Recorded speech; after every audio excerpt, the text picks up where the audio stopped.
んご。ぐおー。おい、起きろレ夢ム。すごいいびきかいてて、一瞬呼吸が止まっていたぞ。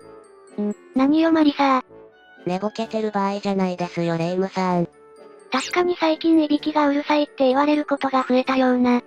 いびきはすごいし、息が止まったり、どこの猛獣かと思ったぜ。可愛い子犬の間違いじゃ？レ夢ムさん、最近体調悪いんじゃないですか？確かに最近頭が痛かったり、異様にだるいことが増えたのよね。もしかしたら、睡眠時無呼吸症候群かもしれませんね。なんだ症候群。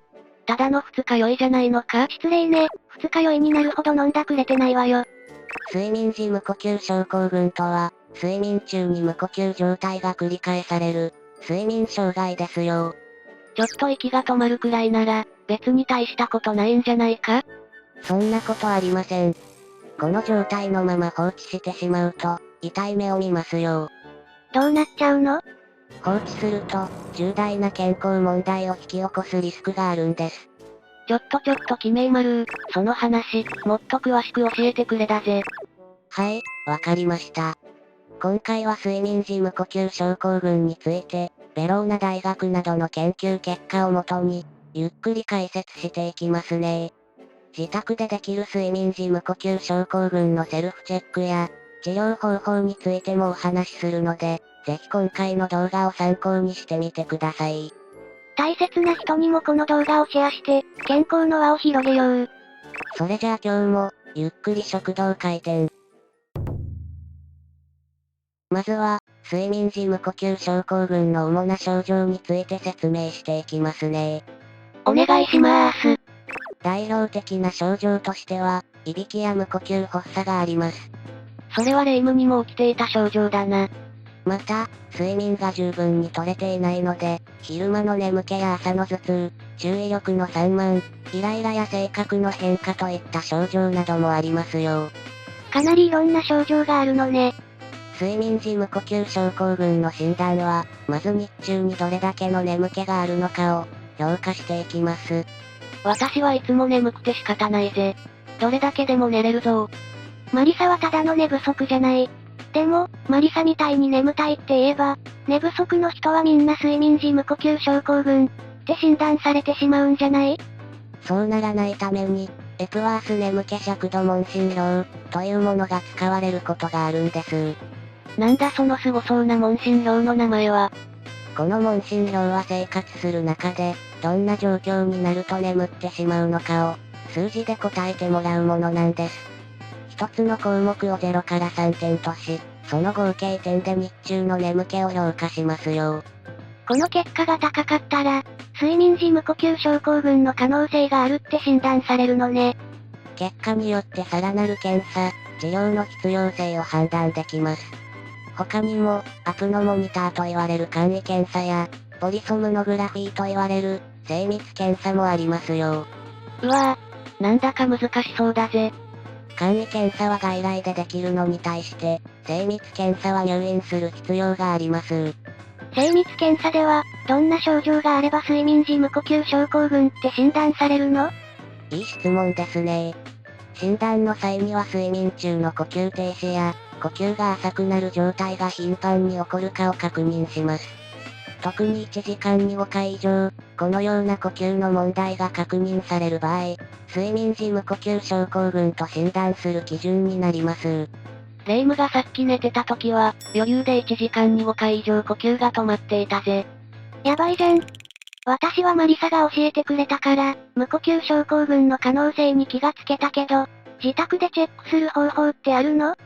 いくつかあるので順番に紹介していくと、まず一つ目はいびきのチェックです。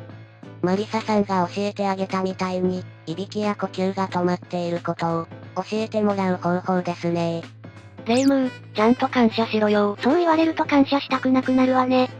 家族にいびきをチェックしてもらう際には、いびきの音がガーガーやゴロゴロしているかどうか、また、急に止まることがないかを確認してもらうといいですよ。なるほどだぜ。でもこれだと、一人でチェックできないからちょっと不便ね。確かにレ夢ムみたいに万年彼氏がいないやつは難しいよな。失礼ね。私にだって。マリサさん、あんまりレイムさんをいじめないでください。一人暮らしの人は、スマホのアプリでチェックすることもできますよ。そんなアプリあるのか？寝ている様子を録音して、自身のいびきを確認することができるんです。この方法なら一人でも確認できるわね。二つ目は、昼間の眠気を自分で評価する、という方法です。これは、先ほど紹介したエプワース眠気尺度問診票などを使って行います。ネットで検索すると問診票の項目が出てくるので、ぜひチャレンジしてみてください。今の時代はほんと便利だぜ。三つ目は、夜に目を覚ますことがないか、頻度や原因などを記録するという方法です。どうしてそれが睡眠時無呼吸症候群かどうかのポイントになるの？睡眠時無呼吸の人は寝ている間、気道が塞がれ、一時的に呼吸が止まります。この際、十分な酸素を受け取っていないと脳が判断し、目を覚ますよう指示を出すので、何度も目を覚ますことになるんですよ。ひえー。それじゃあめちゃくちゃ睡眠の質が下がるじゃないか。頻度やトイレ、息苦しさ、不安感など、起きた原因を記録しておくことで、病院に行った際、お医者さんにスムーズに相談することができます。ああ、私、忘れん坊だから、確かにそれいいわね。4つ目は朝起きた状態を記録する、という方法です。起床時、頭痛や喉の渇き、喉の痛みがないかをチェックしてくださいね。そういう症状があったら、睡眠時無呼吸症候群の可能性が高いってわけだな。あとはストップバング質問票を使ってチェックする方法もありますよ。ストップバング？この質問票は、いびき、疲労、目撃、血圧、肥満、年齢、首周辺形、性別の8項目からなっていて、3項目以上当てはまる場合は、睡眠時無呼吸症候群の可能性が 70% 以上あるとされているんです。これもネットでできるのか？簡単に見つけることができるので、ぜひ自身でチェックしてみてください。睡眠時無呼吸症候群のセルフチェック方法は分かったけど、どうして睡眠時無呼吸症候群になっちゃうんだ？それじゃあここからは、睡眠時無呼吸症候群の原因について、お話ししていきますね。よろしくキメイマルー。この病気は中枢性睡眠時無呼吸症候群と、閉塞性睡眠時無呼吸症候群の2種類があって、それぞれ原因が違います。ふむふむ。中枢性睡眠時無呼吸症候群は、呼吸を調整している脳の呼吸中枢という部分が、うまく働かなくなることで起こる病態です。息の通り道に異常はないけど、脳の一部分に異常があるってことなのね。この睡眠時無呼吸症候群は、脳卒中や心不全、腎不全を発症することで、引き起こす可能性があるんですよ。脳のダメージはわかるけど、心臓や腎臓が悪くなるのもダメなのか。また、高地に住んでいることや、鎮痛剤やオピオイドの使用なども、中枢性睡眠時無呼吸症候群を引き起こす原因になりますよ。住んでいる場所も関係してくるのは意外だわ。閉塞性無呼吸症候群は、睡眠中の呼吸に問題がある場合に起こる病態です。呼吸に問題があるってどういうこと？簡単に言えば、息の通り道が何らかの理由で狭くなっているから起こるんです。例えば、肥満や下顎が小さい、扁桃が大きい、筋肉のリラックスなどが、理由として挙げられますね。なるほど。体の構造によって、息そのものがしにくくなることが原因なんだな。閉塞性無呼吸症候群の人の半数以上は、太りすぎが原因であると言われていて、体重が 10% 増加すると、閉塞性睡眠時無呼吸症候群のリスクが、6倍に増加するそうですね。かなりがっつり上がるのね。また、下の位置が閉塞性無呼吸症候群の原因となることもあります。下の位置ってみんな同じじゃないのか？今、皆さんの舌先はどこにありますか？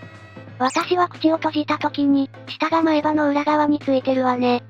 それは低位絶という状態で、閉塞性睡眠時無呼吸症候群になるリスクが高いんですよ。おいおい、霊夢は大丈夫なのか？舌を正しい位置に戻してあげることで、睡眠時無呼吸症候群を改善することができます。早く教えてキメイマル。舌の正しい位置は、上顎にぴったりと張り付いている状態です。舌を正しい位置に矯正するためのトレーニングがあるので、簡単に紹介しましょう。お、そんなのあるのか。ポッピングというトレーニングになります。何その可愛らしいトレーニングは？舌全体を上の顎に吸い付けて3秒ほどキープ。この時、舌先だけで吸い付けるのではなく、舌全体を吸い付けるようにしましょう。ほうほう。3秒キープした後に舌を下に下ろして、ポンと音を鳴らしましょう。赤ちゃんをあやす時にやる、舌鳴らしみたいな感じね。簡単だからやってみるわ。睡眠時無呼吸症候群について、かなり色々分かってきたが、放置するとやばいって言ってたよな。はい。実は閉塞性睡眠時無呼吸症候群と心血管疾患について調べた、ベローナ大学の研究では、睡眠時無呼吸症候群は、高血圧や脳卒中、身長率障害、冠動脈疾患、心不全などを発症させるリスクが増加する可能性が示唆されているんですよ。めっちゃ怖い病気ばっかりじゃない。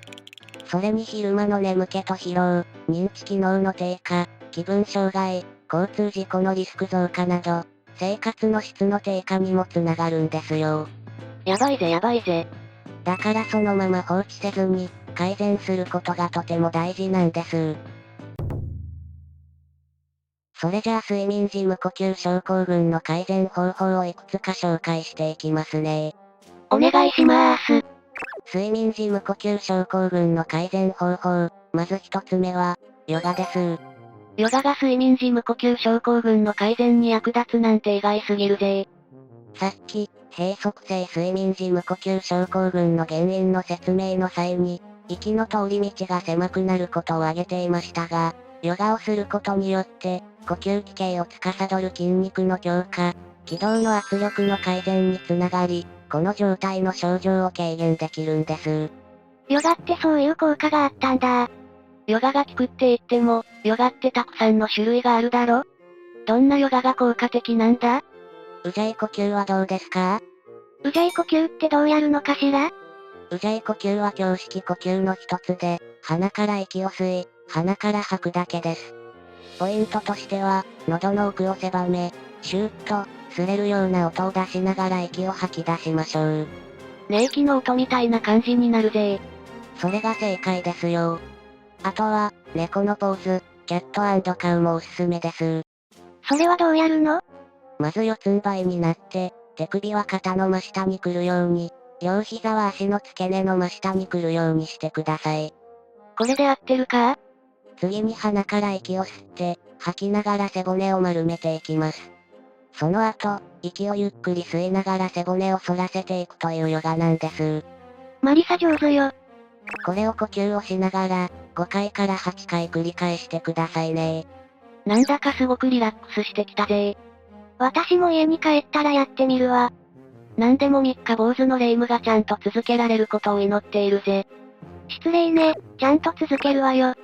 睡眠時無呼吸症候群の改善方法、2つ目は、耳紐です。お酒のおつまみに最高なのよ。それは貝紐だろ。耳紐ですよ霊夢さん。何よそれ、聞いたことないわ。輪ゴムや紐を使うんですが、輪ゴムの場合は耳の付け根に、かけるだけで OK です。本当に効果があるのか？不思議に思うかもしれませんが、耳に輪ゴムをかけることで、耳や口周辺の筋肉が緩み、舌が正しい位置に矯正されるんですよ。へえ、全く知らなかったけど、面白い方法ね。紐でやる場合は、耳たぶの下にちょうど引っかかる程度の輪っかに調整してくださいね。これだけで舌が正しい位置になって、筋肉の緊張もほぐれるならとっても便利だよな。簡単だからぜひ試してみてください。ありがとうキメイマルー。それじゃあお次、睡眠時無呼吸症候群の改善方法3つ目は、舌トレです。舌を運動させるのか？はい、舌トレといっても色々あるんですが、今日はあゆべ体操という方法を紹介しますね。気になる気になる。やり方は簡単。あ、い、う、べと1秒ずつ、口や舌を大きく動かすだけです。声は出さなくても大丈夫ですよ。あー、いい、べー。喧嘩売ってんの？ゆっくりやるのがポイントで、入浴時や寝る前にするのがおすすめですよ。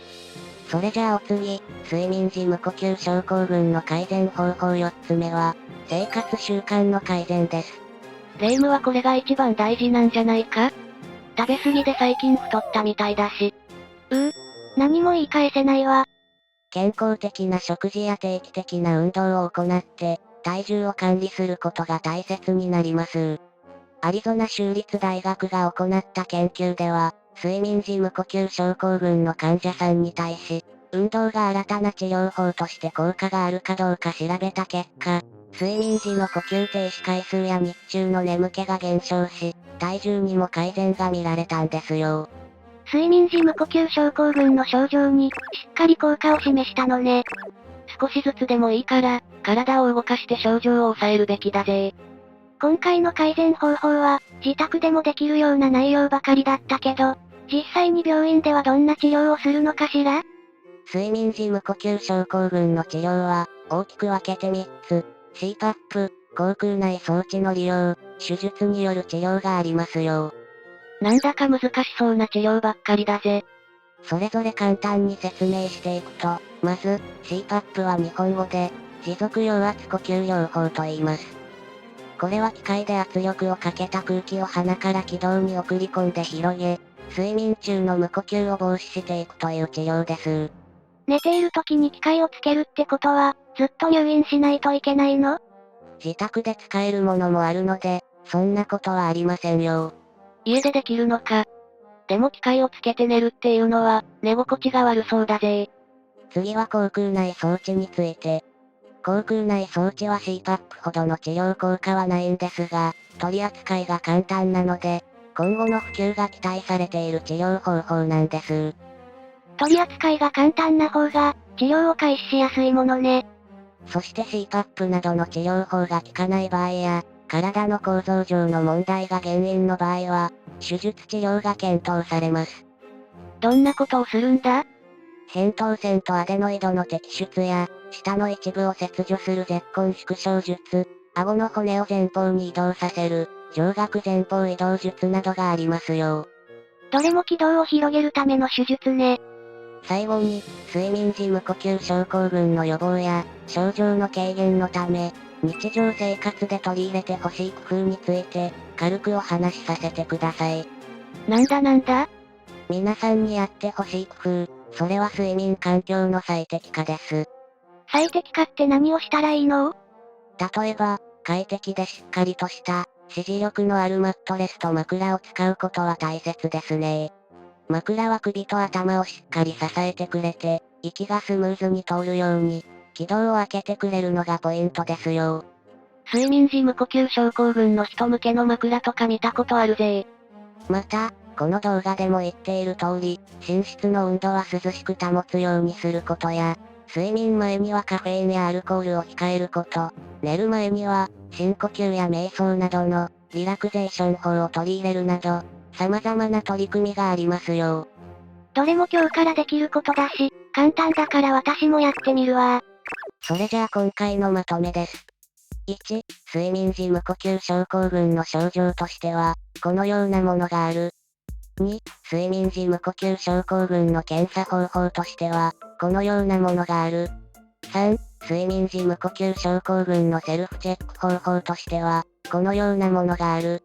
4、睡眠時無呼吸症候群は、高血圧、脳卒中、心不全などの心血管疾患を発症するリスクを増加させることが示唆されている。5、睡眠時無呼吸症候群の改善方法としては、このようなものがある。視聴者のみんなは今回の動画について、どう思ったかな？みんなの感想をコメント欄で私たちにバンバン聞かせてちょうだい。今回の動画が良かったら高評価、良くないと思ったら低評価を押してくれだぜ。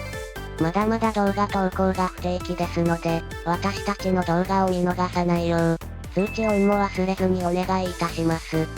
そしてゆっくり食堂公式 LINE では、厳しい世の中を上手に生きていくための情報をお伝えするので、ぜひ友達追加よろしくお願いします。じゃあ、まったねー。これで霊夢のうるさいいびきに悩まされることが少なくなりそうだぜ。お役に立ててよかったです。私のことばっかり言ってるけど、マリサもいびきかいてるからね。そうなのか。